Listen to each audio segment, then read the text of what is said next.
You're tuned in to Women in America, the podcast that dives deep into the issues shaping gender equality in the U.S. and beyond. Hosted by Pari and Eve, public health professionals by day, content creators by passion, we bring you expert insights, compelling stories, and actionable strategies to push the fight for equality forward.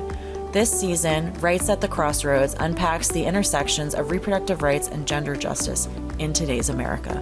On this episode of Women in America, we chat with entrepreneur Lissette Calveiro about starting your own business, navigating motherhood, and finding balance. Let's dive in. Today, we're going to be joined by Lissette Calveiro, who I was actually put in touch with via a mutual friend. And I'm really excited to dive in with her because, you know, when you've been hearing about somebody for a year and then all of a sudden you're like, wait, I finally get to meet this amazing, incredible, wonderful person in real life, or at least on Zoom. And I'm pretty pumped about it. So Lissette, why don't you say hi to the people and tell us a little bit about what you're about? Yeah, thank you so much for having me. And I actually think the best relationships are always someone connected you to someone. Yeah. So I'm also equally excited to finally connect. But I'm Lissette. I'm a full-time content creator and business owner. I own a creator company, Influence with Impact, and we essentially do creator education, how to monetize. We also have services like coaching and talent management. And I've been a full-time creator now for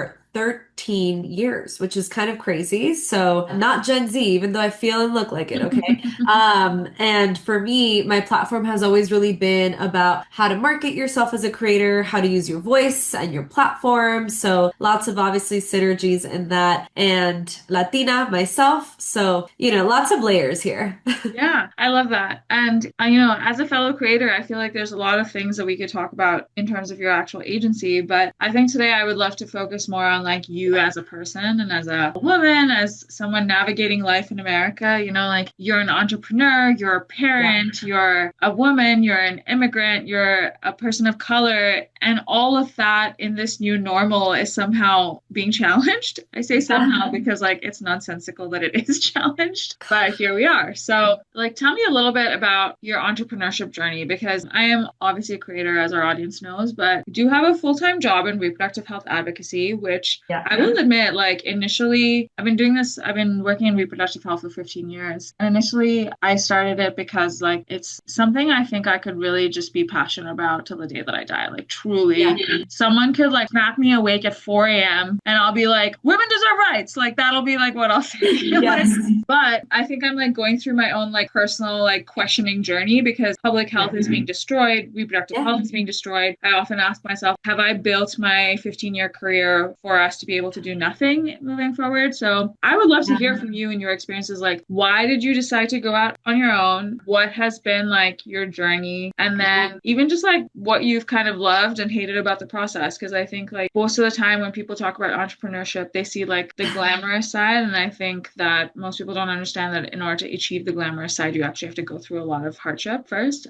So would love to just kind of hear whatever you have to share about that. 100%. So very interesting. And I think this is also, anyone who's a child of immigrants knows, my parents were you go to university, you study this thing, and you get a job in this thing. And that's it. And I got a degree in public relations, Florida State University, shout out. And that's what I thought I was going to do the rest of my life. I never had any interest or thought that I would start a business, that I'd be an entrepreneur. I also think it was very important that I actually never saw someone like me starting a business like mine. I didn't really have a lot of those role models or experiences to look at back in the day. And so I started my career in, again, public relations, because I was always the token millennial or younger person in a lot of advertising roles. They would have all the social media or creator things get assigned to me. And this is back in the day when people were blogging. That was the thing. It wasn't Instagram yet. And so I kind of fell into becoming this expert in all things influencer marketing. And I continued that path in my career. 7 years in, I would say, that's when I first started questioning, should I just go off on my own? And one of the reasons was I felt like I was starting something new and building programs from scratch for all these big corporations and not really getting anything beyond saying I worked at these big corporations,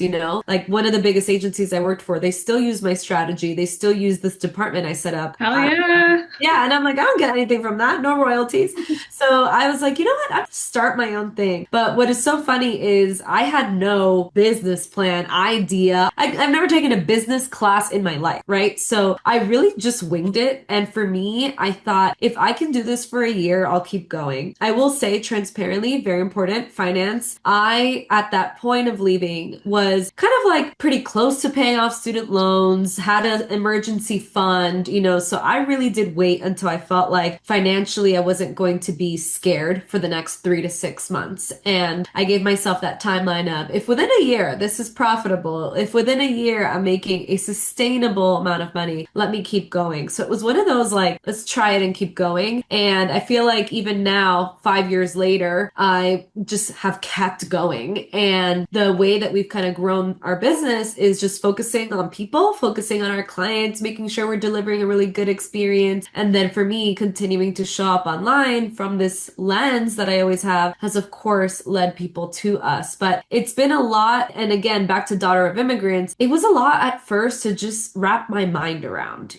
People talk about imposter syndrome, but for me, it was like, I did not believe this was possible. And I just couldn't even see a path for this, which is why I had this energy of like, just keep going, just see what happens, because I didn't really know what was possible. And and even speaking of, my parents were always like, what are you doing again? Why are you leaving your corporate job? Are you okay? It wasn't up until after I gave birth to my daughter, and we'll probably get into stuff like that, but my mom came to live with us to help for a little bit. And she was like, actually, you work really hard. And I'm like, duh, you leave the 9 to What did you think before?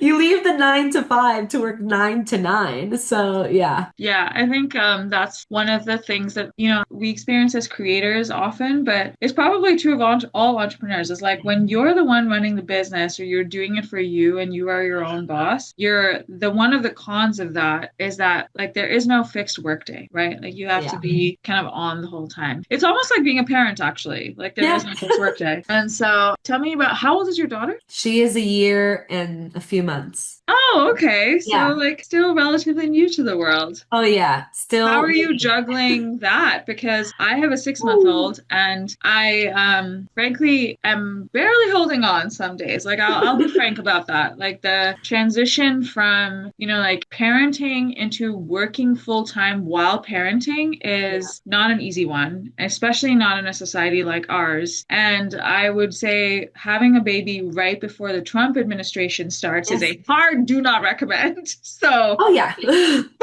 So, I'm like, even if I wasn't doing a full-time job plus the second full-time job of being an advocacy-based creator and then also being a parent, it's like, oh, I think living these last 6 months of the Trump administration would have been challenging regardless, but then doing so as a new mom is like impossible. So I'm curious how you've been feeling managing your own business, being, a parent to like what is now probably your number one priority. And so tell us a little bit about that, like balance and how you find your way. Yeah. I mean, in America, it is not for the weak and it is pretty wild. So I will say as an entrepreneur and as a Virgo for all my astrology friends, I planned my maternity leave, which I called faux maternity leave because, it's kind of fake and within the resources that we were given here, pretty much like 5 months ahead. And I even had my team test this idea of like, if I wasn't here, spend 2 weeks if I wasn't here and kind of tested it out to,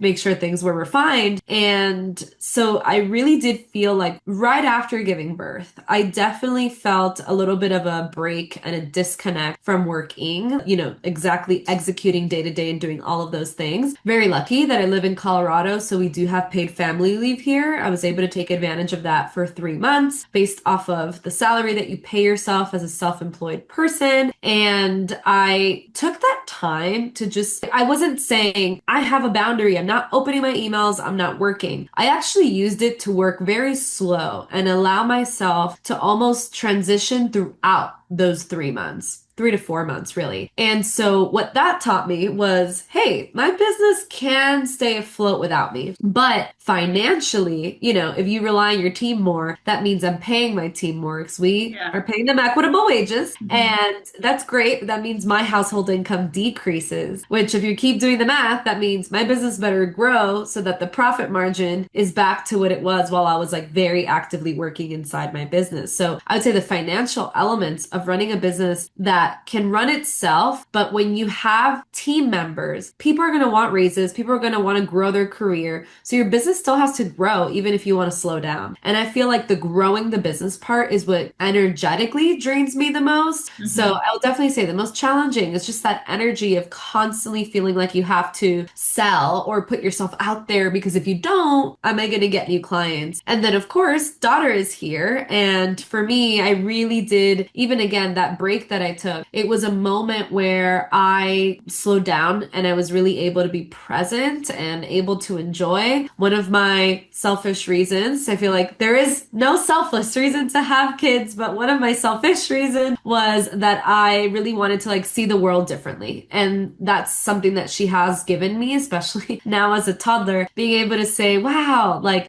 she thinks this is the coolest thing in the world that she's ever seen. And it's like a remote control. And so those moments of really allowing me to slow down, to just appreciate living in the present, I think you could achieve that without children. And for me, it was so nice to kind of get that. It helped my business, because then I was able to say, this isn't that serious, right? So I think the balance, again, energetically, way more draining. I was just talking to my therapist where she's like, by the way, you're functioning at like 5%, okay? So start saying no to a bunch of things that are way too much for you. And that's just the reality. My brain capacity is so much less than what I had before, but I love it. Yeah, I mean, it's all about prioritization, right? Like, I think that, you said like there isn't really any selfless thing about having kids. Yeah. It is interesting because I think there's actually two ways of looking at this. Yeah. And I go back and forth depending on the day, because I think of both are valid schools of. Yeah. I both think it is extremely selfish to have children and also extremely selfish to not have children. Like, it is selfish to do both of those things, which inherently means that there is selflessness also involved in both of those decisions. Yeah, I love that. The way I see it is like climate change is a significant problem that we are experiencing. The rising wave of conservatism globally is a huge problem. If the right people are having children and raising those children to be empathetic, caring, impactful, intelligent individuals, there is actually a selflessness associated with that, because we are, I'm going to say we as in the royal we, are raising the next generation of potential protectors of this planet, right? Amazing. And I know that for some folks that seems counterintuitive, because it's like, well, we may have reached a point with climate change that there is no return. Yeah. And when I was younger, I used to think that that was a fully insulated argument. But the older I've got, I've realized that unfortunately, there are powerful, rich people that control multiple facets of the world, right? And unless you are truly in like the 0.1% of global society, you're never going to be able to have that kind of influence. Yeah. So if we can reliably say that the 0.1% is acting in the interest of only themselves, it is up to the rest of the 99.9% of us to actually be able to change what they are doing, right? And I think that that is where every next generation comes in as like the new group of fighters. I will say, even though I just like went ahead and said that, I also do look at my baby daughter and apologize to her every day for bringing her into this world when what the news is what it is, right? At the same time, I try to remind myself, especially on the hard days, that like I have to do everything I can to equip her to be the change. Yeah. So I would push back on you and say that there is also selflessness involved with raising, especially a daughter at this phase in time, I agree. And it's to your point, I think every decision we make for ourselves inherently is we're making it for ourselves, so it's selfish, but there's a selflessness that you're kind of giving up, don't really agree on absolutes either, but yeah. But I want to say that I think that the way you phrased it is kind of beautiful, because when people talk about entrepreneurship, especially like women entrepreneurs and women being leaders in their fields, we often think about it as like it comes at the sacrifice of something else, right? Which is true, I think, in general for people, is like you cannot be good at any one thing unless you are dedicating a certain amount of hours to it. And I can't remember who it was that said it, but it was like 10,000 hours is what you need to do on one skill in order to be perfect at it, right? Yeah. And that it is simply not possible for a single human to do that at everything. But I also think that it is a perfectly acceptable line of thought. And that is what gets lost often in like the women in leadership conversation, where it's like at different phases of your life, there are different things that are taking the 10,000 hour position. And then there's this different thing that's taking like position number two. And the truth is that if you are a parent, your family and child should always be the number one position. Whether or not that's true for everybody remains a mystery. But I think that the way you put it is lovely, because like oftentimes when folks are really starting out, they think about like this business is them, right? And they are the brand, they are the business, and they are everything. But the true measure of success is actually, I think, something you said, which is like when you get to a certain point, can your business sustain without you? And that is when you, I think, are more able to do sort of like analysis of self, or basically like evaluation of like, how have I done to be able to say like, okay, now my business is sustaining or my staff are sustaining. And I think that that's incredible. And I appreciate you sharing like one of the lessons and the transparency around that. So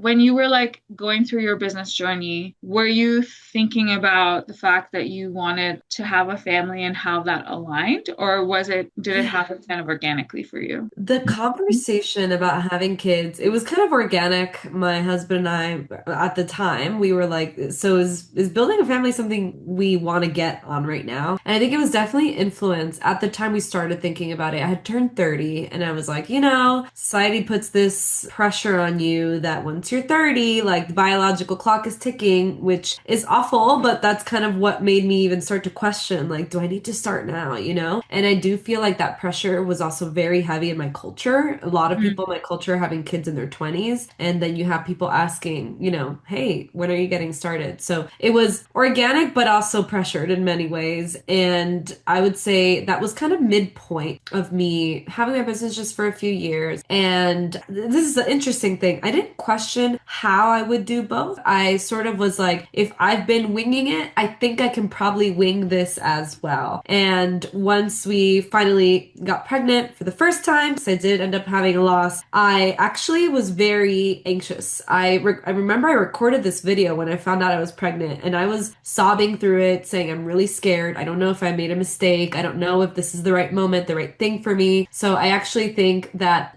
you're never ready to have a kid. You just you're like, I think I want to have one now, but you're never fully as knowledgeable or ready until it really happens. And I remember I was very much panicking and thinking, what have I done? So I'm just being honest about that. We ended up sadly having a loss. And then I think that allowed me the space to really reevaluate what needs to change in my life so that I don't feel panic anymore. And that's the first time I started again to have these feelings of, all right, let me make sure that I have a stacked team, right? Like I want to make sure I have a team of people who I trust, who are going to come in and support, because eventually I'm going to have to go on maternity leave. So just all of those pieces, but definitely was very scared at first. And this was not in any way planned strategically, Yeah. Do you think, first of all, I'm so sorry that you experienced that. I don't think that people understand just how common it is for people to have a loss, because for some reason, whether it's a spontaneous miscarriage or an intentional abortion, there are, like so many people in the country, in the world that go through these experiences. And for some reason, there's so much shame associated with them that people don't. I believe the stat most recent is that 20% of women in the US experience a miscarriage, which is like 1 in 4, essentially 1 in 5. And, that we know of that have exactly. reported it. And thank you for saying that. I was actually going to add that in, is because especially now that women who are having miscarriages are not even getting miscarriage management, the way that they're being reported is totally different. So I'm pretty sure that in a few years, people are going to think, oh, the rate of miscarriages in the US has decreased, but that's actually not going to be the case at all. It's just going to be that they fudged the way that they record it, right? But going back to like the point that I was trying to make is that I feel like I'm really proud of you actually for sharing that, because I think a lot of women feel like they have to hold it close, or like that it's something about them that they did wrong, or they made this weird decision, or whatever it is. And I really feel like we need to be doing a better job of just getting rid of all of the stigma around that, because I think that's part of the reason why there's so much stigma on abortion is because there's also stigma on these other very naturally occurring processes, because abortion is the same process that is required to get rid of a miscarriage, right? So I am genuinely sorry you experienced that. Do you feel like some of the fear or the panic that you were experiencing when you found out you were pregnant was because of the business, or do you feel like it was because of like, oh my gosh, my like life and identity is shifting and I'm not sure if I've like really stepped into this the way that I had intended to? 100% think it was identity. And what's so silly is we started off that year, we were like, we would like to have children this year. So unless you're really strategically planning for it, it was a surprise, like, wow, we got pregnant this month. But I wasn't concerned about the business yet. It was more so, oh my God, my life, right? So not specifically thinking of that one piece, but of course it's part of the greater. And I think if that pregnancy had obviously continued through to term, I'd probably still feel the same level of anxiety like throughout, right? And the second pregnancy came with a different anxiety. It was, will I lose this pregnancy? So, it is something that, to your point, all we see is the announcements and wow, the celebration, which is valid. All,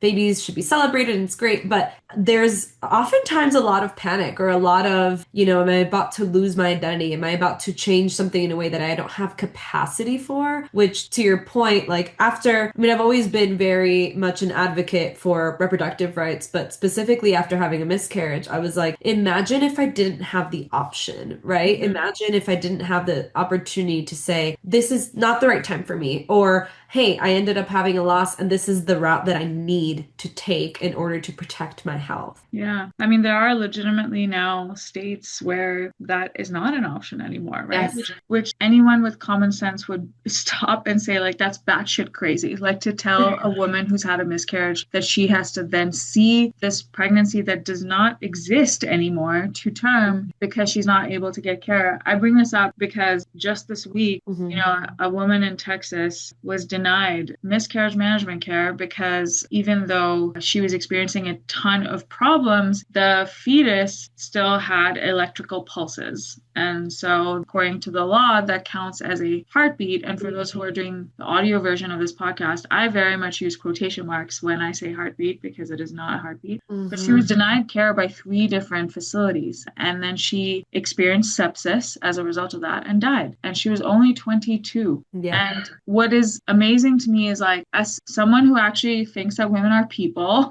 and has the radical idea, has the radical idea that women deserve reproductive rights, I am like, okay, batshit crazy, anti-choice people obviously cannot relate to me, but like then ask yourself, if you're one of them, what you think you are gaining from losing a 22-year-old woman who wants a child in the future, right? You're denying her care because she's experiencing a medical emergency. And basically what I'm saying is that like our country has reached a stage of complete and total insanity when it comes to this issue. And it's so shameful because it's because of this tiny, tiny percentage of people that don't even have any justification for this. They just want to control women, right? Pew Research Center did this study recently that found that basically 80% of Americans believe that abortion should be fully available and legal in most circumstances. And if you read that study and if you were aware of American culture right now, you would think that they were talking about 2 totally different things because it's like, wait, if more, not just more than half, but like the majority, 80% of us think this way, then why are like our laws something else, right? So I think it's like so valuable for you to like point out to people that the reason why you have been able to even achieve your entrepreneurship goals, your business goals, all of like your goals for your life is because Colorado offered you this very sensible care option, right? When you needed it. And it's unfortunate that you needed it, but how much more unfortunate would have been if it became totally life-threatening in that situation. It's alarming because like we see over and over and over again that reproductive autonomy is so critical for women's economic freedom, for women's religious freedom, for women's like liberty and just like true empowerment. And that is such a big reason why they want to take it away, right? Because they should not really be able to access the same opportunities that everybody else is. So I'm really glad that you beat the system because that is so critical. By a margin. But now you're also like, you're able to be a very present and well-informed and well-intentioned parent for your child. And that is more important than anything, right? So Yeah. how have you been balancing being a full-time business owner and also a mom? Yeah. How have I? The privilege of health, and I Yeah. don't think we talk about that enough or at least identify how much of a privilege that is. We both work from home, my husband and I. He's working part-time. It was, again, another taboo, right? That I would have to stop working as much. And Mm, I'm so lucky that I have a partner who does not care about that stuff in terms of the traditional sense of gender norms that at least our culture puts on. And he would work part-time to support with childcare a little bit more intentionally. And so we thought this is great. Like we could just do this until she goes to preschool, universal preschool in Colorado. oh, But that's amazing. yeah, but that did not work out in terms of time. And as a new mom, babies, especially after like when they're holding up their head a little, they just become people and you have to make sure you're watching them. And it's hard to intentionally focus and be present, right? When you're refocusing on work. So what we did is we hired a nanny who would help us for half days. And that has been life changing because essentially we're able now to even create a schedule for ourselves as an entrepreneur. Sometimes you kind of have crazy days where you're working a lot one day or not so much the other, but we know when this person comes, this is our focus time to get work done and also take care of ourselves. Because I think that that's just something, this is like an in between, right? It's not just balancing work and baby, it's as a human being, I need to make sure I take care of myself because our life and our time is so much more limited. So let's say my schedule will look like I try to schedule calls and things like that during the time I know that she's here. I will go get some movement in. So I'm a big rec center fan. Use your local community. So I go to the rec center and I like get some movement done. And then I come back refreshed enough to like keep working. But now that we have that half day, my husband's able to kind of take time again to do the same. He will support a lot more, in terms of like splitting the day. He does support a lot more with watching her so I can continue to get work done. But it really is about time blocking and then also knowing your boundaries. I know, for example, if I have 4 calls in a day, I'm going to be so drained that I'm not going to even be able to be present for my daughter. So now, lock in my time and I may be less available, but I just know my own limits to be able not to burn out. Saying no, making sure that I prioritize things that are actually making us money versus things that are nice to haves or marketing. So yeah,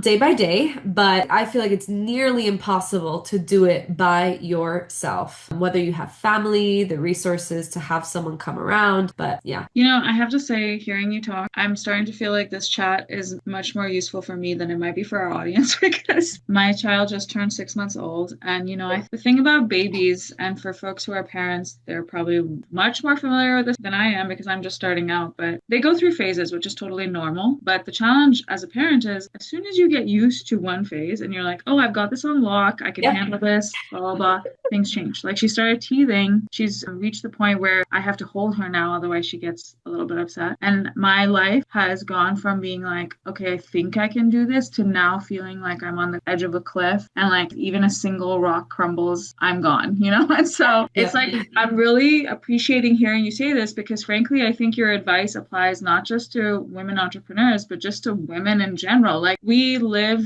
unfortunately, in a society that is so hyper individualistic, right? We have been taken out of the norms of what used to exist. Like the generations before us did not do this in silos. They did this in communities. They did this in villages. Like when we say like it takes a village, that phrase exists for a reason. And so I have been finding for myself that postpartum has been a very lonely experience because it's like, not only are you navigating this whole new version of yourself, you are now never going to be your first priority again, right? Yep. And you are also navigating living in a society that is getting more expensive every day. So you have to think about how much time can you take off work and so on and so forth. But then also like there's this child and you're figuring out how to parent and how to sort of teach and learn and all of this stuff while also simultaneously trying to maintain your personhood. And so I am resonating very deeply with what you're sharing because it's like, I feel like I have been telling my husband recently, I'm like, if we don't figure out something, like there's going to be a massive chasm and something's going to snap and